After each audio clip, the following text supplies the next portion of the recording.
E nessa aula aqui, a gente vai discutir um pouquinho sobre a vitamina D. A vitamina D, pessoal, como vocês podem ver na imagem, tem um sol. Então, se alguns já conhecem, já assistiram nossas aulas de nutrição básica, já sabe que a maior parte da nossa vitamina D sintetizada é através da exposição aos raios solares. E a gente vai entender um pouquinho sobre as funções dessa molécula, desse hormônio. Então, vamos para o histórico da nossa vitamina. Tudo começou no ano de 1645, pessoal, mais ou menos 1645 a 1650. Nessa época, ninguém ainda tinha ideia do que era a vitamina D. Ninguém sabia sobre essa molécula. Para vocês terem uma ideia, há menos de 100 anos que realmente descobriram sobre ela. Entretanto, existia um problema de saúde muito comum, que era o raquitismo e a osteomalácia. Então, antigamente, o raquitismo, principalmente em crianças, não é mesmo? E a osteomalácia em adultos, foram identificadas por Daniel Whistler em 1645, nos Países Baixos, e em 1650 por Francis Gleason, que foi na Inglaterra. Falando brevemente sobre a doença, alguns de vocês provavelmente já conhecem, mas o raquitismo ele faz com que exista um sério problema na composição óssea, na mineralização do osso, fazendo com que ele se torne um pouco arcado, tá? Como vocês podem ver na foto. Vocês podem ver que o preenchimento aqui do osso, né, o metabolismo do cálcio é bem alterado significativamente. Principalmente as crianças sofrem bastante, não somente nesses ossos longos, nas epífises, mas também sofrem na parte torácica, com dificuldades em respiração e tal. E isso se tornou um problema de saúde pública na época e ninguém sabia como resolver. Até em 1789, Percival já discute, já começam a ver que o óleo de fígado de bacalhau possui quantidades bacanas de vitamina D, tratava o raquitismo.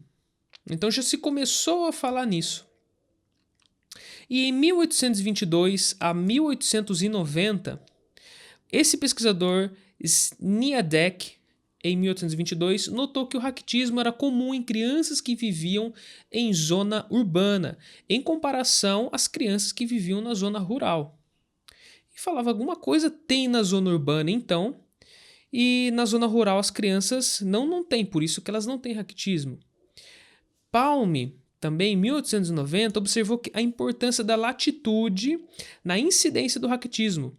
E aí foi concluído que a luz solar era o principal fator etiológico. Então, quer dizer, existia alguma coisa na luz solar que era observada em que crianças que eram privadas de luz solar ou que viviam em zonas urbanas, talvez pela poluição também, ou então até mesmo pessoas que viviam em países que não existia tanta incidência do sol, que as pessoas não se expunham muito ao sol, tinham esses problemas. Em meados do século XX, esse conhecimento veio se repetir, essas pesquisas também, e o raquitismo ele alcançou proporções epidêmicas. Tá? Então ainda o pessoal não sabia como resolver esse problema. Então, as cidades industrializadas, onde a poluição bloqueava a exposição aos raios ultravioletas, pessoas que viviam principalmente em condições de trabalho em ambientes fechados, condições de trabalho escravas, né, que existia bastante na época. Então, tudo isso veio corroborar para a maior incidência do raquitismo e da osteomalácia também. E da osteoporose, que é um agravamento também da osteomalácia. E aí, 1913, 1922...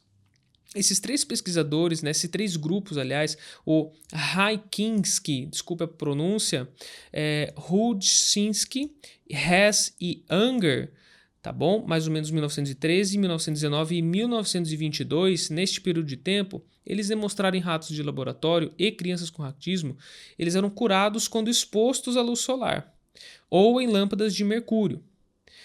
E Mellanby, em 1919, investiga a ação do óleo de fígado de bacalhau no raquitismo. Então existia um grupo de pesquisadores que já estavam falando do tratamento do raquitismo, da osteomalácia, com a luz solar, com a exposição à luz solar, e outros falando do óleo de fígado de bacalhau. Em 1922, McCollum demonstra que o fator antirraquítico presente no óleo de fígado de bacalhau era diferente da vitamina A e o denominou vitamina D. Então vocês vejam aqui, pessoal, que alguns autores da época que a gente citou em 1913, lembra da aula de vitamina A? Alguns autores que participaram ali da descoberta da vitamina A, do papel da vitamina A em vários processos relacionados com a visão, eles também estavam tendo contato com a vitamina D e também escreviam sobre a vitamina D. E aí, em 1924, aconteceu uma coisa, né, uma reconciliação de alguns conceitos que eram extremamente controversos.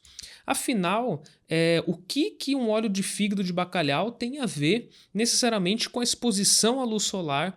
O que esses dois fatores têm a ver? E aí eles viram, né, Enstock, Steinbock e Black, que a luz solar e fatores dietéticos tinham uma relação e não eram tão discrepantes assim. Então, a irradiação de certos alimentos aumentava a atividade de vitamina D de origem vegetal. E aí começou-se a pensar que nos vegetais poderia existir uma fonte de vitamina D. E começou-se a falar da vitamina D2, portanto. E daí, em 1928, 1936, que Windows recebe o prêmio Nobel por ter elucidado a estrutura dos esteróis, as quais eram, dentre eles, a vitamina D. E aí sim essa molécula foi elucidada. Então, já se estuda desde algum tempo a vitamina D, desde 1928, ele recebeu o prêmio, né? Mas em 1936 ele escreveu mais sobre a vitamina D. Entretanto, se a gente for ver bem, não faz mais de 100 anos. Faz menos de 100 anos, então é recente essa descoberta. E ainda tem muita coisa por vir ainda. Então a gente vai falar um pouquinho da terminologia, tá bom? Como diz alguns livros, a terminologia é confusa, pessoal. Então é normal a gente estar lendo algum artigo e se confundir várias vezes com os termos que são referidos aqui aos compostos ou às classes de compostos que são usados para se referir à vitamina D. Então, quando a gente fala vitamina D, tá? É um termo que ele é usado atualmente, tá? Para compostos com atividade biológica da 1-alfa-25-OH-2D, tá bom? Chamada de calcitriol. Então, o calcitriol, a molécula de calcitriol é realmente a versão bioativa, tá? Da vitamina D. A gente também pode encontrar o termo vitamina D3, que ele é derivado da 7-desidrocolesterol, que é produzido na sua pele, tá? Que vai dar origem à forma ativa da vitamina no seu organismo. E também a vitamina D2, que vem de fonte vegetal ou artificial e é metabolizada também para sua forma ativa. Tá joia? Além disso, a gente pode encontrar, é importante citar essa sigla que vocês podem estar vendo em livros ou em artigos, que é o VDR, que é o receptor da vitamina D. Tá? A gente vai ver que a vitamina D tem a função hormonal de hormônio, vai regular a expressão de vários genes que são dependentes dela e que, diferente até de outros hormônios, ela não tem tanta afinidade com outro metabólito. Então a gente vai discutir um pouquinho a ação da expressão gênica da vitamina D. Tá joia? Bom, então continuando nossa aula, quais são as fontes de vitamina D que a gente pode ter para citar? Primeiro de tudo, o sol, tá bom? Eu até tinha colocado fontes dietéticas, mas o sol não é uma fonte dietética, porém é a principal fonte que temos de vitamina D. Então, expor o seu corpo, as principais regiões do seu corpo, de 10 a 15 minutos por dia, parece ser o suficiente para garantir uma quantidade adequada de vitamina D, obviamente com uma boa alimentação, inclusive nos momentos, nos períodos de frio, tá bom? Nos períodos de inverno ou que existam menores incidências de vitamina D ou menor exposição de vitamina D, tá bom? Menor exposição ao sol. E a gente tem também as fontes animais, as fontes dietéticas. E já adianto para vocês, né, que as fontes dietéticas não são tantas assim, tá joia? Então a gente tem principalmente alimentos gordurosos, então a gente pode citar aqui o fígado, os peixes, principalmente peixes gordurosos, gema de ovo, os óleos de fígado de peixe, alguns vegetais, Não posso garantir, né, vegetal, cereal para vocês que todos serão dessa forma. Por quê? Porque necessita de irradiação. Então, alguns vegetais são cultivados dessa forma, com essa irradiação e acabam tendo alguma quantidade da ergocalciferol ou a vitamina D2, mas nem todos passam por esse processo. E alguns alimentos a gente sabe também que são, fortificados. E aí a coisa já muda. Então, se eles são fortificados, existem quantidades adequadas de vitamina D ali neles. Eles são boas fontes de vitamina D. Bom, então, continuando, na vitamina D, a gente também tem as unidades nutricionais. Elas não vão ser tão complexas assim, tá? Igual a gente viu com a vitamina A. A vitamina D ela é tratada por unidades internacionais e ainda continua sendo referenciada dessa forma. Uma unidade internacional de vitamina D é 0,025 microgramas. E 1 micrograma de vitamina D, então, equivale a 40 unidades internacionais. Tá joia? Bom, aí existem as ingestões dietéticas de referência. Afinal, quanto de vitamina D precisaríamos estar nos alimentando? Afinal, ingestões dietéticas, tá bom? Não estamos falando de sol aqui. O sol é imprescindível, é recomendado e a maior fonte de vitamina D vem da exposição ao sol, da síntese através da nossa pele. Tá bom? Então, muito cuidado ao pensar que essa quantidade dietética é suficiente mesmo sem tomar sol, tá joia? Essa é a fonte, então, do Instituto de Medicina. Ele mostra aqui o grupo de estágio de vida. Ele mostra também as quantidades adequadas, as ingestões adequadas, como a gente já havia comentado na aula anterior, que em relação a alguns bebês, tá bom?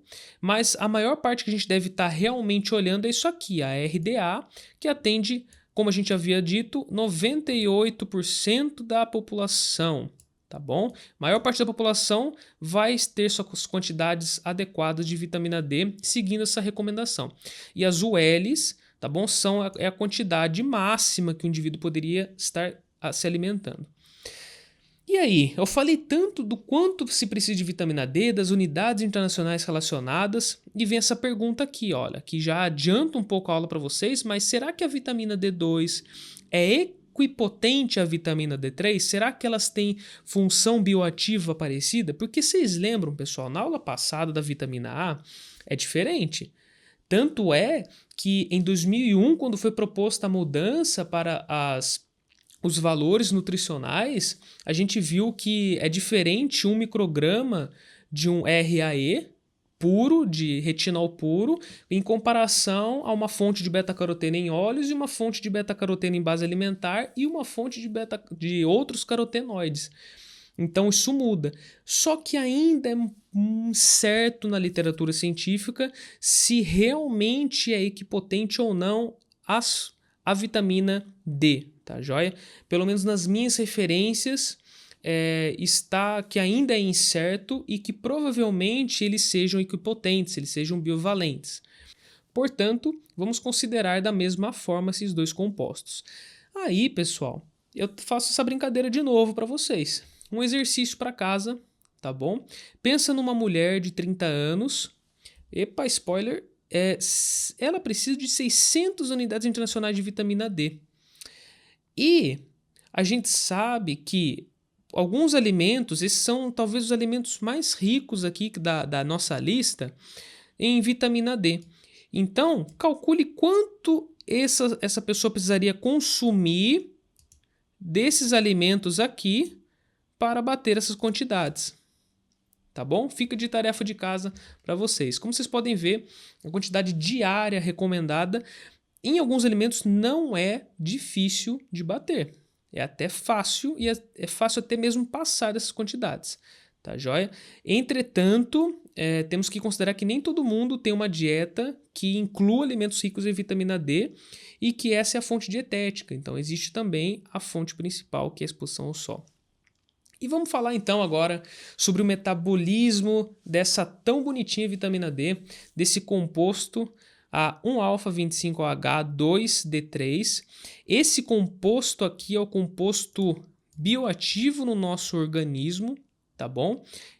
tudo já pode pensar que essa é a forma que a vitamina D atua, tá? Tudo é convertido e depois vai acabar se tornando esse composto. E a gente vai tentar falar um pouquinho para vocês agora sobre os principais aspectos, os principais pontos do metabolismo dela, tá bom? Como vocês podem ver, a gente vai começar a entender como que o sol participa da síntese endógena nossa de vitamina D.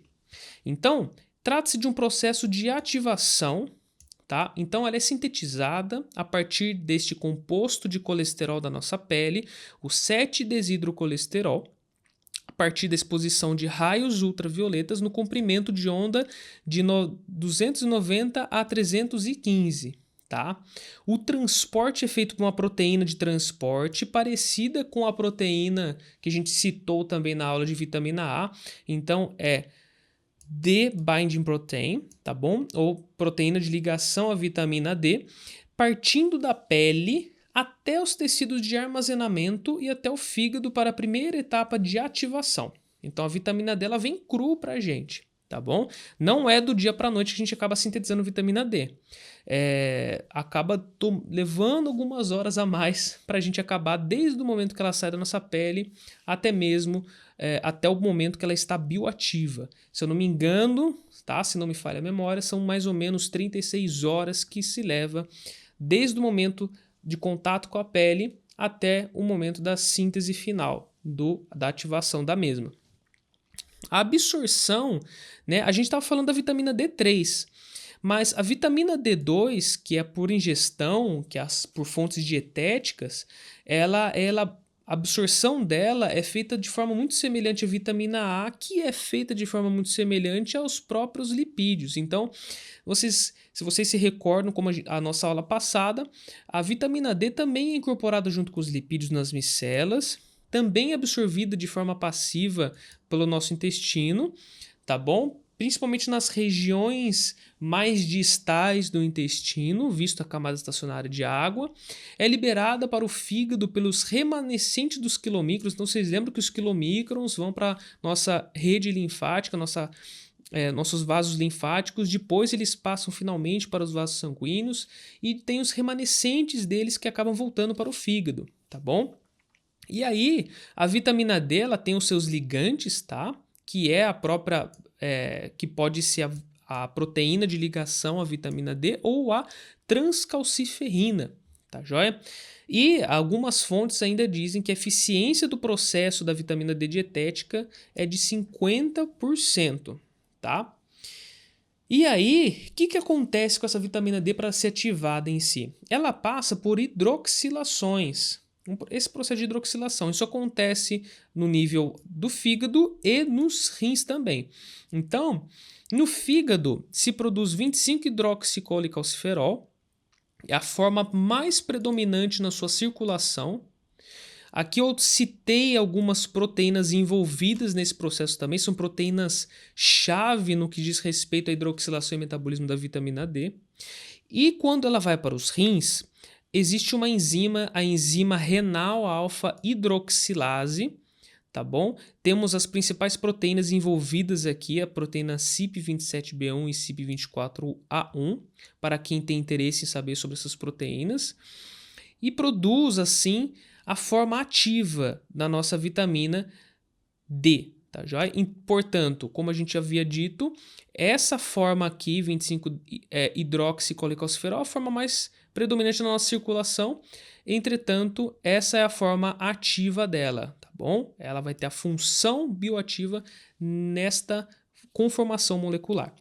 Bom, aí a gente sabe também que essa hidroxilase também que controla a vitamina D e as concentrações da vitamina D na sua corrente sanguínea.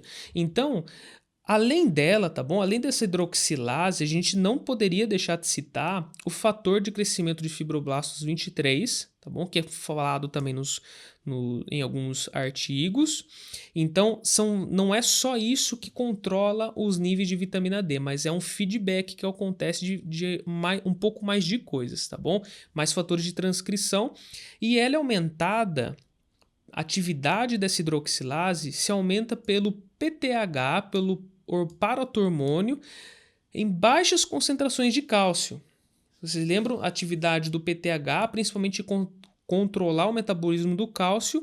Então, se tiver em baixas concentrações de cálcio a nível tubular, a nível renal, os rins já têm essa resposta de aumentar a atividade da hidroxilase para também termos uma maior ativação de vitamina D e assim a vitamina D ter a sua ação tão conhecida, né? Aliás, o nome dela vem disso, né? Calcitriol, que vem do metabolismo, a regulação do metabolismo do cálcio, ajudando ali na absorção, né? Já dando um spoiler das funções que eu vou acabar citando, mas ajudando na absorção de cálcio a nível intestinal e renal também.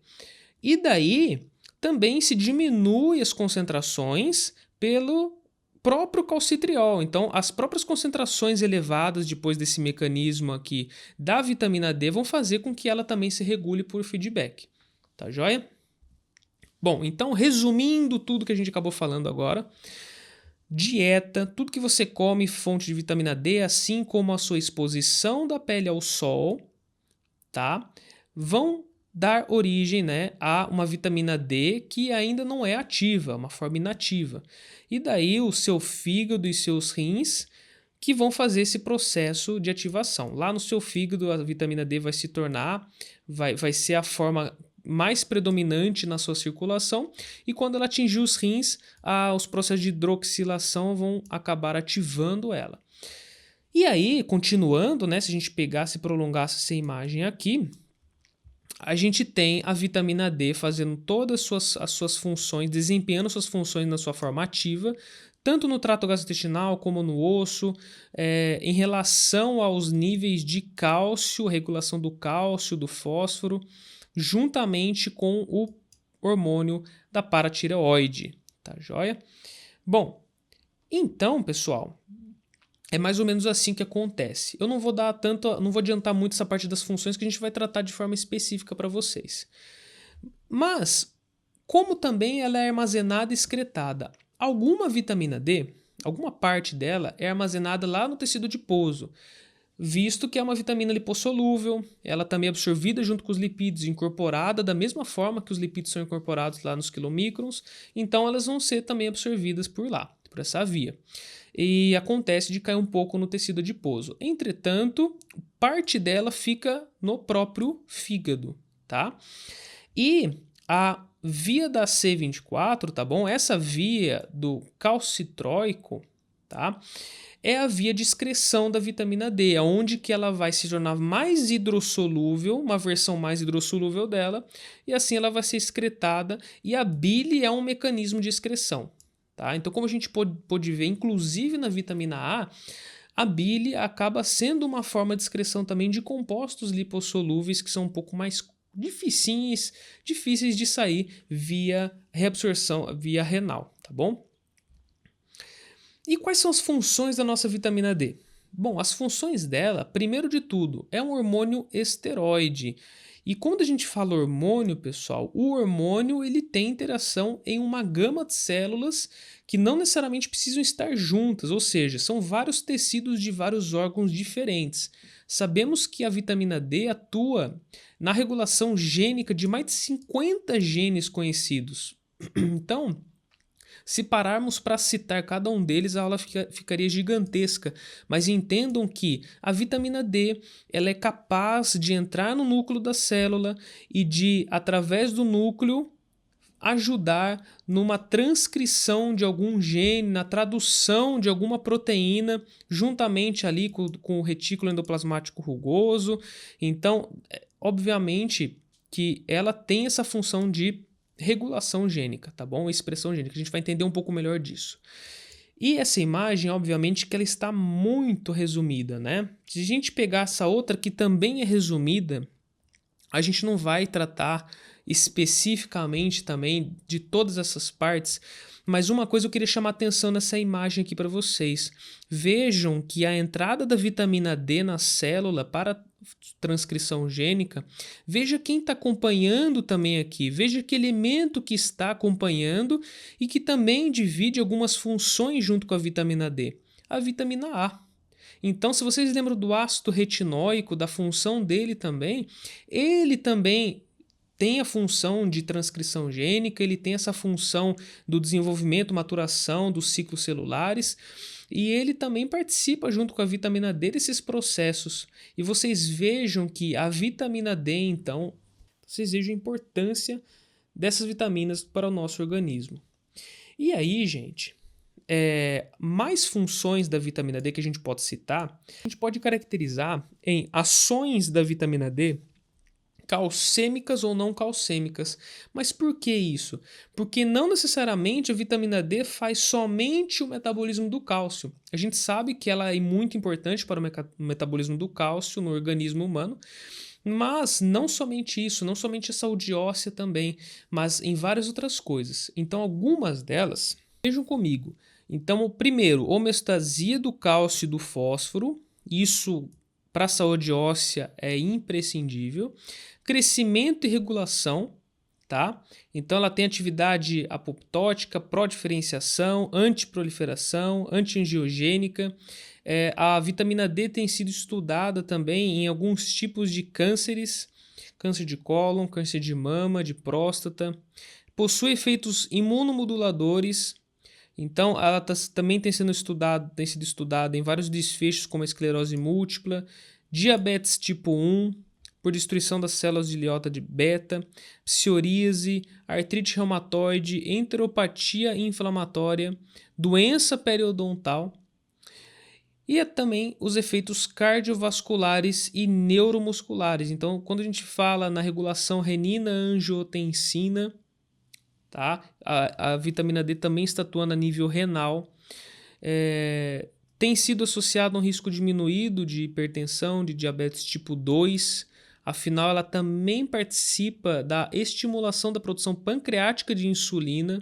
Isso é muito importante. E também tem sido estudada na insuficiência cardíaca.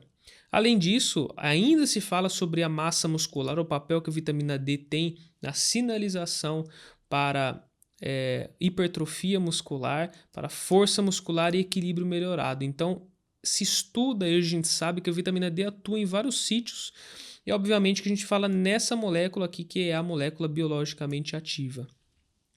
E aí, gente, como que eu avalio o estado nutricional da pessoa?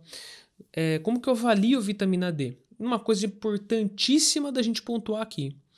Os valores da 25-OHD, tá? Apresentam melhor correlação do que os valores da vitamina D ativa em certos parâmetros clínicos, como por exemplo a densidade mineral óssea. Então, alguns estudos, com o passar do tempo, isso é bem atual, têm reparado que a forma ativa da vitamina D não é a melhor forma para a avaliação do estado nutricional da mesma. A melhor forma é a 25-OHD. E o que explica isso? Tá? Explica-se porque existe, lembra quando a gente falou das hidroxilases?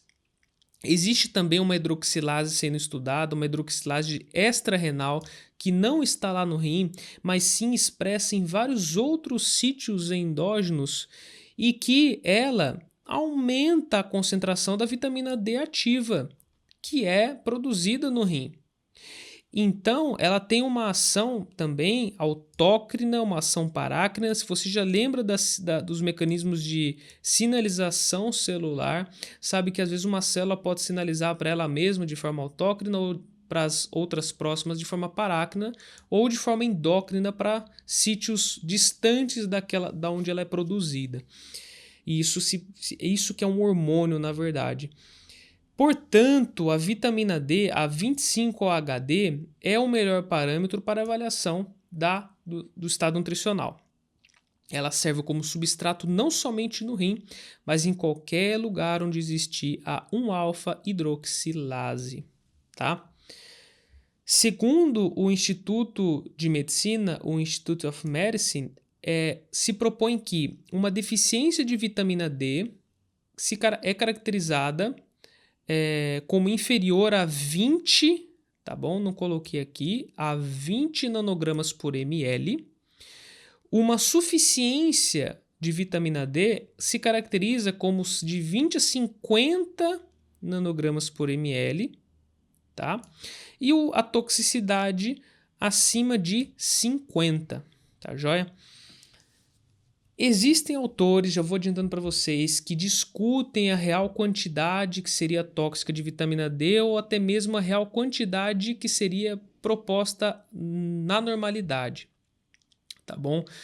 A gente sabe hoje que existem vitamina D e a ação dela em vários sítios endógenos, que em algumas regiões do nosso corpo existe mais vitamina D que outras, e a pergunta é, será que se eu der uma dose para algum órgão vai ser um pouco melhor, uma dose melhorada de vitamina D, para outro não vai ser tão bom assim? Quanto seria uma dose segura? Quanto seria uma dose que eu atenderia às necessidades do meu organismo? Isso é muito difícil de responder, então a gente tem essa média aqui hoje, mas saibam sempre que tudo isso é discutível e que ainda a literatura está tentando esclarecer o real papel da vitamina D em vários sítios endógenos, tá joia?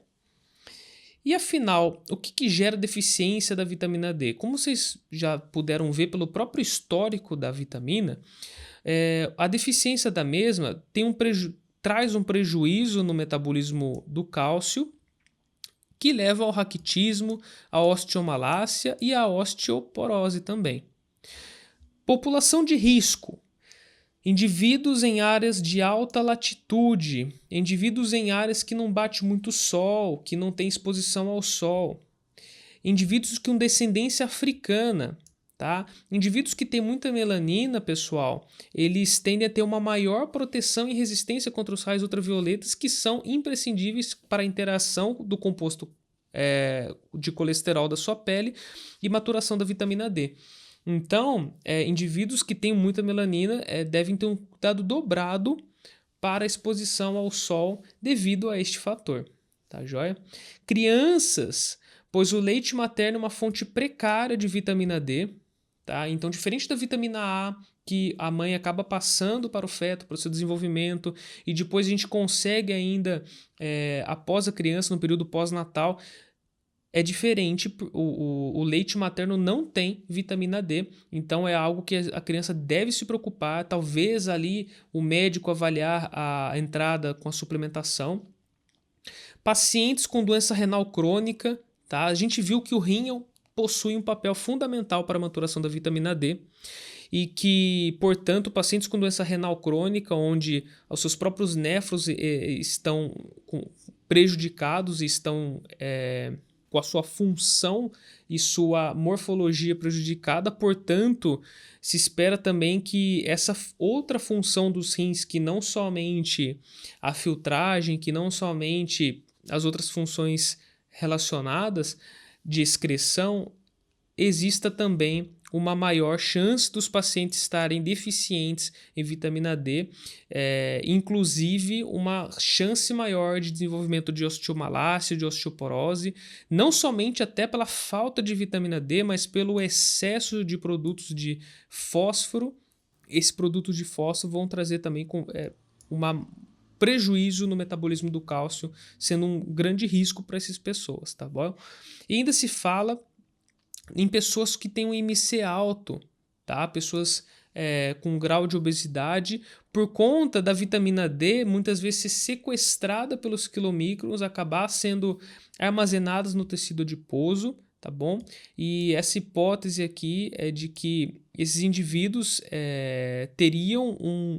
estão em uma população de risco por este motivo, tá joia? E a hipervitaminose e o contrário, e o excesso? O excesso de vitamina D leva à calcinose nos rins. Calcinose, pessoal, é a calcificação de tecidos moles. Então, isso pode acontecer não só nos rins, mas no coração, nos pulmões e até mesmo na membrana timpânica, resultando em um grau de surdez. Tá? Então deve-se tomar um cuidado especial com a vitamina D. Pode causar vários outros sintomas como dor de cabeça, náusea, cálculos renais. Em lactentes, pode causar crescimento retardado, distúrbios do trato gastrointestinal e fragilidade óssea também. Então, deve-se tomar um cuidado, obviamente que deve-se acompanhar os níveis séricos da 25-OHD nos pacientes para ver se realmente existe necessidade ou não da suplementação, visto que a hipervitaminose é um problema. E principalmente aqui ficar espertos em crianças que geralmente recebem suplementação, para ver se essa suplementação ela está adequada, está de acordo com os níveis propostos pelo Instituto de Medicina, pelo IOM, estão abaixo da quantidade, estão abaixo da UL, estão uma quantidade segura também. Bom, pessoal, então a gente falou aqui um pouquinho sobre a vitamina D, sobre o metabolismo dela, sobre vários aspectos. Não esqueçam de fazer suas anotações, de estudarem, e eu te espero na próxima aula.